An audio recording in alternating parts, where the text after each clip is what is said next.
आप सबका हमारे YouTube चैनल श्री हंस वाहिनी इंस्टीट्यूट पर। आज का डेट है 16 मई 2022 और इस डेट के करेंट अफेयर्स के सारे इम्पोर्टेंट क्वेश्चंस जो आने वाले सभी प्रतियोगी परीक्षाओं में पूछे जा सकते हैं उसे हम डिस्कस करेंगे। क्वेश्चंस के साथ उससे रिलेटेड इम्पोर्टेंट फैक्ट्स भी डिस्कस करेंगे। तो चलिए करेंट अफेयर्स एक अनोखी सोच के साथ इस वीडियो का आगाज़ करते हैं। वीडियो आगाज़ करने से पहले आज का मोटिवेशन है, विकल्प मिलेंगे बहुत मार्ग भटकाने के लिए, संकल्प एक ही काफ़ी है मंजिल तक जाने के लिए। बिल्कुल सही बात है। देखिए, आपको तरह तरह के लोग जीवन में मिलते हैं जो बहुत सारे, कोई अच्छे एडवाइस भी देते हैं, कोई मार्ग भटकाने के लिए मीन्स आप अपने लक्ष्य तक ना पहुँचे उस प्रकार का भी आपको एडवाइस देंगे जो फ्री का एडवाइस होता है ना। तो आपका मन में अगर रहता है उन सभी को एकदम इग्नोर करते हुए चलना है जो आपको मार्ग भटकाने के लिए एडवाइस मिलता है। तो और आज का डेट में सुनिए, आज के डेट में कोई भी किसी का नहीं है, कोई सगा है ही नहीं किसी का। तो इसलिए जो भी आपको ऐसा महसूस होता है कि नहीं ये तो मतलब मेरे को अपना मंजिल तक पहुंचने देना ही नहीं चाहता है, तो उस ऐसे लोगों को इग्नोर करें और आगे बढ़ें। और अगर आप एक संकल्प ठान लेते हैं तो आपको फिर आगे बढ़ने से कोई रोक नहीं सकता है। तो चलिए इसी मोटिवेशंस के साथ हम लोग इस वीडियो का आगाज़ करते हैं। पहला क्वेश्चन है, हाल ही में भारत ने किसे हराकर पहली बार थॉमस कप जीता है? देखिए, भारत पहली बार थॉमस कप जीता है, ये इतिहास में पहली बार ऐसा है। और जिसे हराया है वो भी ऐसा इतिहास बन गया है कि वो हर बार जीतता था। ठीक है, तो आप लोग इसका आंसर लगा कमेंट बॉक्स में ज़रूर दीजिएगा। Option number A Indonesia, option number B Australia, option number C Malaysia या ऑप्शन नंबर डी जापान। तो इसका आंसर हो जाएगा इंडोनेशिया। इंडोनेशिया को हराकर भारत पहली बार थॉमस कप जीता है। चलिए इससे रिलेटेड कुछ इम्पॉर्टेंट फैक्ट्स पढ़ लेते हैं। इम्पॉर्टेंट फैक्ट्स क्या है? देखिए, थॉमस कप की शुरुआत 1949 से हुई है। ठीक है, थॉमस कप किस खेल से संबंधित है? तो बैडमिंटन से संबंधित है। ठीक है, 2022 में थॉमस कप का जो फाइनल था वो भारत और इंडोनेशिया के बीच खेला गया, जिसमें भारत ने इंडोनेशिया को 3-0 से हरा दिया। ठीक है, सर्वाधिक थॉमस, देखिए नेक्स्ट पॉइंट हमारा क्या है, सर्वाधिक थॉमस कप विजेता देश कौन सा है? इंडोनेशिया है। और वो कितनी बार जीता है? तो 14 बार जीता है। बहुत ज़्यादा इम्पोर्टेंट, ये इम्पोर्टेंट इसलिए है क्योंकि ये मतलब लगातार 14 बार जीता हुआ जो देश है उसको भारत हरा के एक इतिहास रच दिया है। तो ये बहुत इम्पोर्टेंट है एग्ज़ाम व्यू के, मतलब एग्ज़ाम के तरफ से अगर देखा जाए तो बहुत इम्पोर्टेंट है, ये क्वेश्चन आ सकता है। उसी प्रकार से अगर आपसे पूछ लिया जाए कि उबेर कप किससे संबंधित है, तो उबेर कप भी बैडमिंटन से संबंधित है। और एक और इम्पोर्टेंट क्वेश्चन पूछा जाए तो देखिए यहाँ पे लिखा हुआ है, बैडमिंटन के क्षेत्र में लाइफ टाइम अचीवमेंट अवार्ड किसे दिया गया? तो प्रकाश पादुकोण को दिया गया है। किसे दिया गया है? प्रकाश पादुकोण को बैडमिंटन के क्षेत्र में लाइफ टाइम अचीवमेंट अवार्ड दिया गया है। ठीक है, तो ये थॉमस कप से रिलेटेड इम्पॉर्टेंट फैक्ट्स याद रखिएगा। और एक ये भी याद रखिएगा कि इंडोनेशिया 14 बार वर्ल्ड चैंपियन रह चुका है, उसे हराकर भारत पहली बार थॉमस कप जीता है और ये इतिहास रचा है। चलिए नेक्स्ट क्वेश्चन पे आते हैं, क्वेश्चन नंबर 2। हाल ही में दिग्गज क्रिकेटर एंड्रयू साइमंड का कार एक्सीडेंट में निधन हो गया, वे किस देश के खिलाड़ी थे? देखिए, ये बहुत ही दुखद घटना है कि एक दिग्गज क्रिकेटर आज हम लोग के बीच नहीं है और बहुत ही अच्छे प्लेयर भी थे। तो इसका ऑप्शन आप लोग बताइएगा। ऑप्शन है option number A New Zealand, option number B Australia, option number C दक्षिण Africa, option number D West Indies. तो एंड्रयू साइमंड की बात करें तो एक दिग्गज क्रिकेटर, मतलब पूरा क्रिकेट के इतिहास में और बहुत ही अच्छा ऑलराउंडर थे। और इनको इनको ऐसे जाना जाता है कि इनका जो हमेशा ना होठ में कुछ कुछ वाइट कलर का लगाते रहते थे, तो इनको वाइट होठ वाले लोग भी इनको बोलते हैं कभी कभी, और घुंघरैले बाल रखते थे ये। तो एक्चुअली ये इनका जो देश है ये ऑस्ट्रेलिया के तरफ से खेलते हैं। तो ऑस्ट्रेलिया के ऑलराउंडर थे, इनका निधन हो गया है कार एक्सीडेंट में। इससे रिलेटेड कुछ इंपॉर्टेंट फैक्ट्स पढ़ लेते हैं। देखिए अभी हाल में और एक ऑस्ट्रेलिया का क्रिकेटर जिनका निधन हो गया है, उनका नाम क्या है आप लोग कमेंट बॉक्स में दीजिएगा।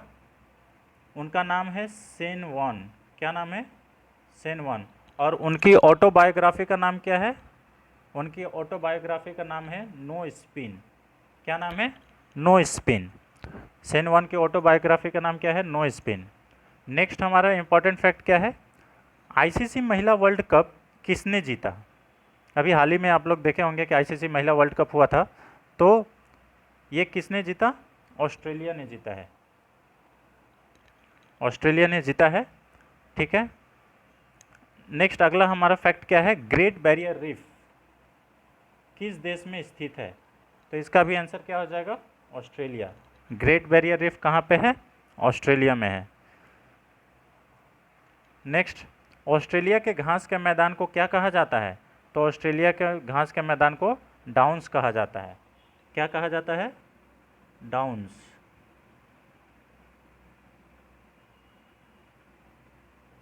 डाउन्स कहा जाता है, ठीक है। चलिए नेक्स्ट क्वेश्चन, आज का क्वेश्चन नंबर 3। संयुक्त अरब अमीरात के नए राष्ट्रपति कौन बने हैं? यूएई के नए राष्ट्रपति कौन बने हैं? यूएई के नए राष्ट्रपति कौन बने हैं? यूएई, ठीक है। आप लोग बताइए।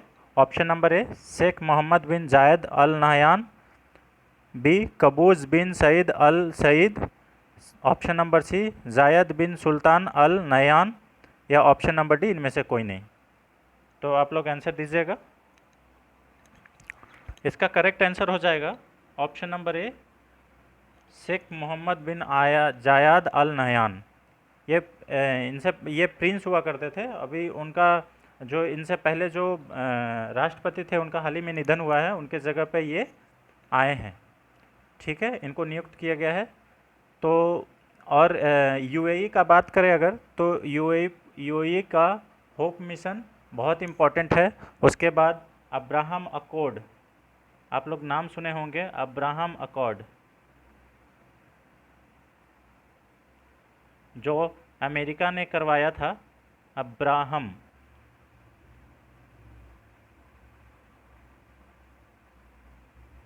अब्राहम अकॉर्ड किन दो देशों के बीच हुआ है? तो आप लोग बताइएगा, अब्राहम अकॉर्ड किन दो देशों के बीच हुआ है? यूएई और इजराइल के बीच। यूएई और किसके बीच? इजराइल के बीच हुआ है अब्राहम अकॉर्ड, ठीक है। यूएई और इजराइल के बीच क्या हुआ है? Abraham accord. और कराने वाला कौन था? USA, America. अमेरिका इसका मीडिएटर था। चलिए नेक्स्ट क्वेश्चन पे आते हैं। क्वेश्चन नंबर 4, त्रिपुरा के नए मुख्यमंत्री कौन बने हैं? Option number A Yogi Adityanath, option number B Pramod Sawant, option number C N Biren Singh, या option number D Manik Saha. Tripura के नए मुख्यमंत्री कौन बने हैं? तो आप लोग को मालूम होगा कि यूपी के नए सीएम कौन है? योगी आदित्यनाथ। हाल फिलहाल में ही ये था, ठीक है। उसके बाद एन बीरेन सिंह कहाँ के हैं? मणिपुर के। कहाँ के? मणिपुर के हैं एन बीरेन सिंह, ठीक है। और इस क्वेश्चन का आंसर क्या हो जाएगा? त्रिपुरा के कौन है? त्रिपुरा के मानिक शाह। कौन हो जाएंगे? मानिक शाह जो हैं वो त्रिपुरा के नए सीएम हैं। चलिए इससे रिलेटेड कुछ इंपॉर्टेंट फैक्ट्स डिस्कस कर लेते हैं। त्रिपुरा के मानिक शाह जो हैं वो 11वें मुख्यमंत्री के रूप में पदभार संभाले हैं। 11वें मुख्यमंत्री के रूप में पदभार संभाला है। इससे पहले त्रिपुरा के मुख्यमंत्री कौन हुआ करते थे? विप्लव कुमार देव। इससे पहले त्रिपुरा के मुख्यमंत्री कौन हुआ करते थे? विप्लव कुमार देव। अब त्रिपुरा की बात करें तो त्रिपुरा की स्थापना 21 जनवरी 1972 को हुई थी। स्थापना कब हुई थी? 21 जनवरी 1972 को हुई थी। त्रिपुरा की राजधानी अगरतला है। यहाँ के गवर्नर सत्यदेव नारायण आर्य है। त्रिपुरा के गवर्नर का नाम क्या है? सत्यदेव नारायण आर्य। ठीक है। और उनसे रिलेटेड और क्या हो सकता है? देखिए, अभी हाल ही में पंजाब के भी नए मुख्यमंत्री शपथ ग्रहण लिए हैं। तो उनका नाम क्या है? उनका नाम है भगवंत मान सिंह। क्या नाम है? भगवंत मान। ठीक है। और मणिपुर के नए मुख्यमंत्री कौन है? तो एन बीरेन सिंह। एन बीरेन सिंह। चलिए नेक्स्ट क्वेश्चन पे आते हैं। क्वेश्चन नंबर 5, विश्व प्रवासी पक्षी दिवस कब मनाया जाता है? विश्व प्रवासी पक्षी दिवस कब मनाया जाता है? ऑप्शन नंबर ए 15 मई को, ऑप्शन नंबर सी 16 मई को, option number C, option number A 15 मई को, ऑप्शन नंबर बी 16 मई को, ऑप्शन नंबर सी 14 मई को, या ऑप्शन नंबर डी 20 मई को। तो इसका करेक्ट आंसर हो जाएगा 14 मई को। विश्व प्रवासी पक्षी दिवस कब मनाया जाता है? तो 14 मई को मनाया जाता है। और ये साल में 2 बार मनाया जाता है। कब मनाया जाता है? साल में 2 बार।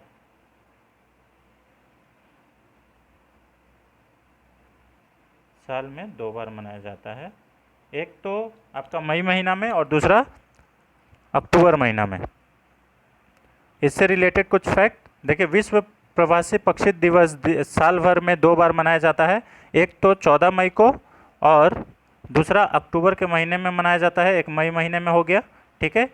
इस दिवस की शुरुआत 2006 से हुई है। हमारे भारत में अभी हमसे एक क्वेश्चन है आप लोग से कि हमारे भारत में बर्ड मैन ऑफ इंडिया के नाम से किन्हें जाना जाता है? तो डॉक्टर सलीम अली को बर्ड मैन ऑफ इंडिया कहा जाता है। डॉक्टर सलीम अली को बर्ड मैन ऑफ इंडिया कहा जाता है। और एक क्वेश्चन आप लोग के लिए है जो कमेंट बॉक्स में दीजिएगा, पक्षियों के अध्ययन को क्या कहा जाता है? पक्षियों के अध्ययन को क्या कहा जाता है? कमेंट बॉक्स में ज़रूर दीजिएगा। मैं 2 मिनट के लिए रुका हुआ हूँ, 2 सेकंड के लिए। पक्षियों के अध्ययन को क्या कहा जाता है? चलिए इसका आंसर होगा ऑर्निथोलॉजी। ऑर्निथोलॉजी जो है वो पक्षियों के अध्ययन को कहा जाता है। अंतर्राष्ट्रीय मजदूर दिवस 1 मई को मनाया जाता है। देखिए मई से रिलेटेड क्वेश्चन है तो मई का ही कुछ ले लिए हैं। ठीक है। अंतर्राष्ट्रीय मजदूर दिवस। उसके बाद रेड क्रॉस दिवस कब मनाया जाता है? तो 8 मई को मनाया जाता है। अंतर्राष्ट्रीय पादप स्वास्थ्य दिवस अभी हाल फिलहाल में ही गया है 12 मई को, जो कि बहुत इम्पॉर्टेंट है। ये बहुत ही इम्पॉर्टेंट है। अंतर्राष्ट्रीय पादप स्वास्थ्य दिवस मीन्स पेड़ पौधों का भी स्वास्थ्य का ख्याल रखा जाएगा। उसका दिवस कब मनाया जाता है? 22 मई को। चलिए नेक्स्ट क्वेश्चन पे पहुंचते हैं।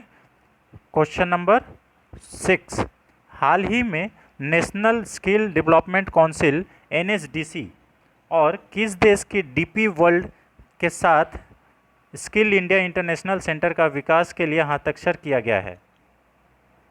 देखिए यहाँ पे लिखा हुआ है national skill development council. National skill development council और किसके साथ है? तो DP वर्ल्ड। क्या है? DP world. ये किस देश का है? तो DP वर्ल्ड संयुक्त अरब अमीरात का है, UAE। UAE के साथ कहाँ पे? तो वाराणसी में एक स्किल इंडिया इंटरनेशनल सेंटर का विकास किया जाएगा। तो कहाँ पे किया जाएगा? बनारस में। कहाँ पे? बनारस में स्किल इंडिया इंटरनेशनल सेंटर का विकास किया जाएगा। ठीक है, बनारस में। चलिए नेक्स्ट, इससे रिलेटेड कुछ important facts. Skill India international centre UAE के साथ भारत के वाराणसी में डेवलप किया जाएगा। अभी यूएई के बारे में हम पहले भी डिस्कस कर चुके हैं कि होप मिशन जो है वो किस ग्रह से जुड़ा हुआ है और किस देश से जुड़ा हुआ है।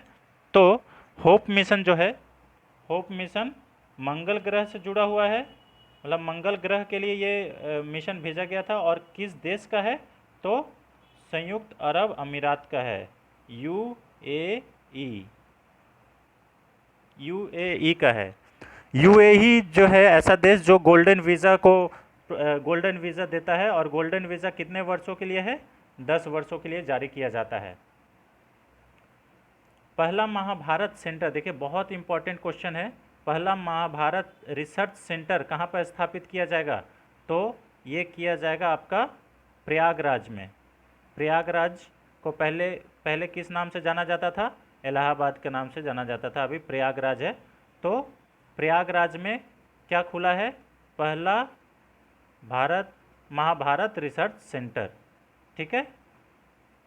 नेक्स्ट, उसी प्रकार से लास्ट इसका क्या है, पहला एथेनॉल प्लांट कहाँ पर लगाया गया है, पहला एथेनॉल प्लांट कहाँ लगाया गया है, आप लोग को मालूम होगा, कुछ दिन पहले ये न्यूज़ में था।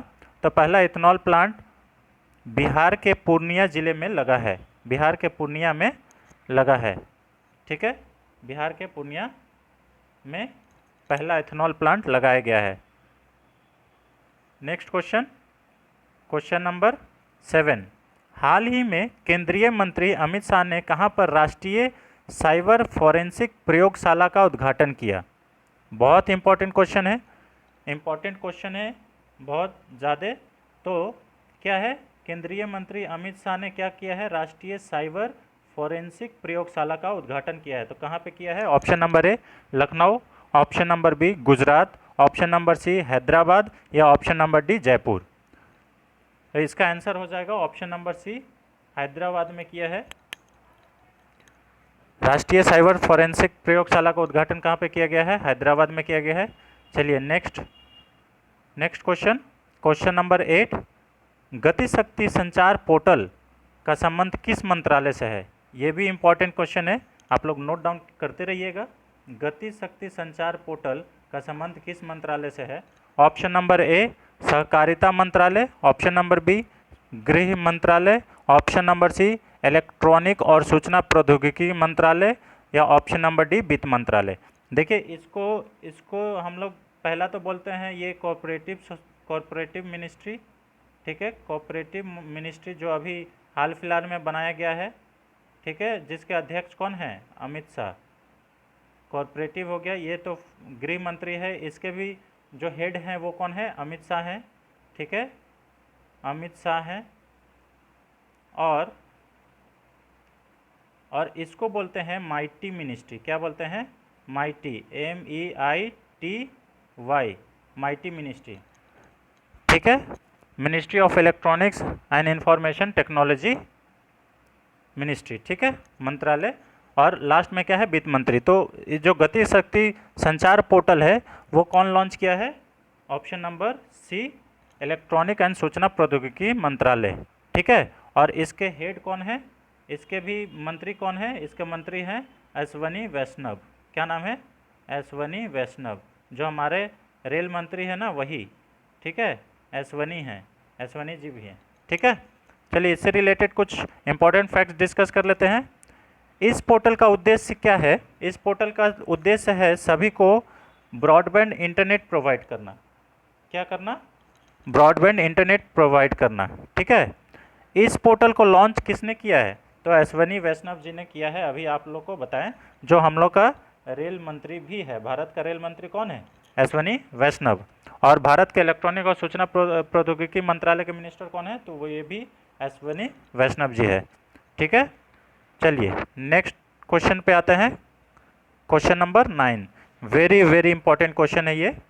ठीक है, फोर्ब्स द्वारा जारी रिपोर्ट के अनुसार वर्ष 2022 में सबसे ज़्यादा कमाई करने वाले खिलाड़ी कौन बन गए हैं, सबसे ज़्यादा कमाई करने वाले खिलाड़ी कौन बन गए हैं, फोर्ब्स का द्वारा जो रिपोर्ट जारी है वो। Option number A Virat Kohli, option number B Cristiano Ronaldo, option number C Ricky Ponting या option number D Lionel Messi.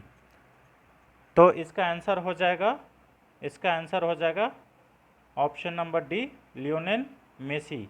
Messi जो है इस रिपोर्ट के अनुसार 2022 में सबसे ज़्यादा कमाई करने वाले खिलाड़ी बन गए हैं। ठीक है, चलिए इससे रिलेटेड कुछ फैक्ट जान लेते हैं।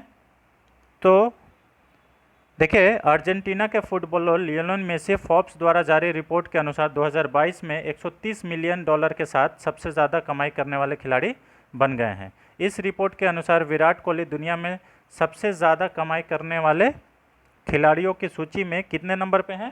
तो 61 नंबर पर हैं। ठीक है, और इस सूची में विराट कोहली भारतीय मतलब इकलौते क्रिकेटर भी हैं और इकलौते भारतीय भी हैं। ठीक है, देखिए अर्जेंटीना के ये फुटबॉलर है जो लियोनेल मेसी हैं, वो कहाँ के फुटबॉलर है? अर्जेंटीना के। ठीक है, रिकी पोंटिंग क्या है? ऑस्ट्रेलिया के पूर्व क्रिकेटर और कप्तान भी रह चुके हैं। ठीक है, इस सूची में देखिए लेब्रेन जेम्स दूसरे स्थान पर हैं। लियोनेल मेसी के बाद कौन है? लेब्रेन जेम्स। ठीक है, और उसके बाद फोर्ब्स की स्थापना की बात करें तो फोर्ब्स की स्थापना की बात करें तो ये इसकी स्थापना कब हुई है? 15 सितंबर 1917 को अमेरिका के न्यूयॉर्क सिटी में की गई है। ठीक है, चलिए इतना याद रखिएगा, बहुत इंपॉर्टेंट क्वेश्चन था ये, और इससे रिलेटेड क्वेश्चन आ सकते हैं एग्जाम में। ठीक है, तो इससे ध्यान रखिएगा। नेक्स्ट क्वेश्चन पे चलते हैं। क्वेश्चन नंबर 10, भारतीय वायुसेना द्वारा किस मिसाइल के एक्सटेंडेड वर्जन का सफलतापूर्वक परीक्षण किया गया है? भारतीय वायु सेना द्वारा, इंडियन एयरफोर्स के द्वारा किस मिसाइल के एक्सटेंडेड वर्जन का सफलतापूर्वक परीक्षण किया गया है? अब अभी आप लोग देखिए, एक्सटेंडेड का मतलब होता है उसका जो क्षमता था उससे बढ़ा दिया गया है। ऑप्शन नंबर ए अग्नि, ऑप्शन नंबर बी आकाश, ऑप्शन नंबर सी ब्रह्मोस या ऑप्शन नंबर डी नाग। तो इसका आंसर होगा ब्रह्मोस। पहले इसका जो ये था मारक क्षमता जो था वो था 290 किलोमीटर, अब कितना है? अब है 350 किलोमीटर। ठीक है, ये पहले था और ये अब है। अब ठीक है, ये अब है। तो इसका जो मारक क्षमता है उसको बढ़ा दिया गया है। इससे रिलेटेड कुछ इंपॉर्टेंट फैक्ट्स जान लेते हैं।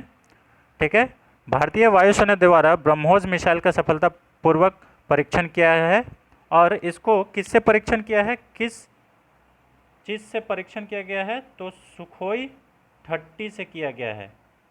सुखोई 30 से इस मिसाइल का परीक्षण किया गया है। ठीक है, सुखोई 30 इससे परीक्षण किया गया है। ठीक है, इसमें ब्रह्मोस मिसाइल की मारक क्षमता देखिए, अभी ये बता दिए 290 किलोमीटर से अभी 350 किलोमीटर हो गया। भारत का पहला अभी देखिए ये बहुत इंपॉर्टेंट है, क्या है? भारत का पहला private defence manufacturing unit, Bharat का पहला प्राइवेट डिफेंस मैन्युफैक्चरिंग यूनिट कहाँ लगाया जा रहा है? तो ये यूपी के लखनऊ में लगाया जा रहा है। कहाँ पे लगाया जा रहा है? यूपी के लखनऊ में लगाया जा रहा है। ब्रह्मोस मिसाइल किन दो देशों ने मिलकर बनाया है? तो भारत और रूस ने बनाया है। भारत और रूस ने बनाया है। ठीक है, चलिए नेक्स्ट क्वेश्चन पे आते हैं। क्वेश्चन नंबर 11, आज का लास्ट क्वेश्चन। भारतीय उद्योग परिसंघ के अध्यक्ष के रूप में किसे नियुक्त किया गया है? भारतीय उद्योग परिसंघ, इसको बोलते हैं Confederation of Indian Industries, CII। इसके चेयरमैन पूछा है। Option number A Pawan Munjal, option number B TV Narendran, option number C Sanjeev Bajaj या ऑप्शन नंबर डी इनमें से कोई नहीं। तो कॉन्फेडरेशन ऑफ इंडियन इंडस्ट्रीज़ के जो अध्यक्ष हैं वो संजीव बजाज को चुना गया है। किनके जगह पे चुना गया है? तो TV नरेंद्रन के जगह पे चुना गया है। किनके जगह पे? TV नरेंद्रन के जगह पे चुना गया है। इससे रिलेटेड कुछ इंपॉर्टेंट फैक्ट्स देखिए, भारतीय उद्योग परिसंघ के अध्यक्ष के रूप में संजीव बजाज को नियुक्त किया गया है। संजीव बजाज टीवी नरेंद्रन के स्थान पे पदभार ग्रहण करेंगे।